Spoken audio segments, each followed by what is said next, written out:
अस्सलाम वालेकुम रहमतुल्लाह।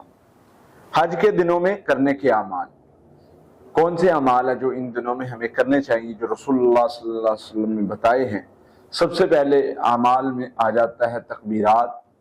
इन दिनों में ये जो अशरा है, इस सारे अशरे में तकबीरात पढ़नी चाहिए। ये बड़ा बेहतरीन अमल है, रसूलुल्लाह सल्लल्लाहु अलैहि वसल्लम ने इसकी बड़ी तरगीब दिलाई है। सहाबाए किराम जो है वो बाज़ारों में चलते फिरते शायद इसीलिए निकला करते थे कि हम तकबीरात पढ़ते रहें ताकि कोई सुन के वो भी शुरू कर दे। इसमें अल्लाह की हम्दो सना, किबरियाई, बढ़ाई, अल्लाहु अकबर, ला इलाहा इल्लल्लाह, अल्लाहु अकबर वलिल्लाहिल हम्द, ये तकबीरात को दोहराते रहना चाहिए।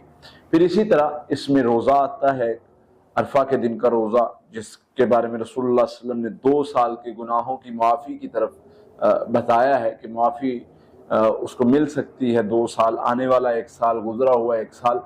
अरफा के दिन का रोज़ा रखने के लिए नेक नियति के साथ, अच्छी नीयत के साथ, सवाब की नीयत के साथ आप ये रोज़ा रखें और आप कामयाब हो जाएं।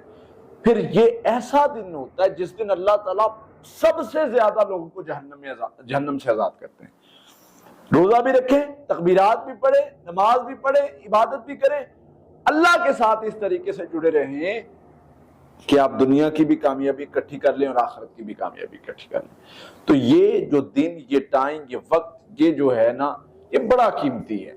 तो इसलिए इन दिनों के अमाल में ये ज़रूरी है कि आप जो है वो अपनी इसमें सदका व खैरात भी करें, तकबीरात भी पढ़ें, रोज़ा भी रखें। और हज चल रहा होता है इन दिनों में, जो हुज्जाज कराम गए हुए हैं, अल्लाह ताला उनका हज कबूल फरमाए।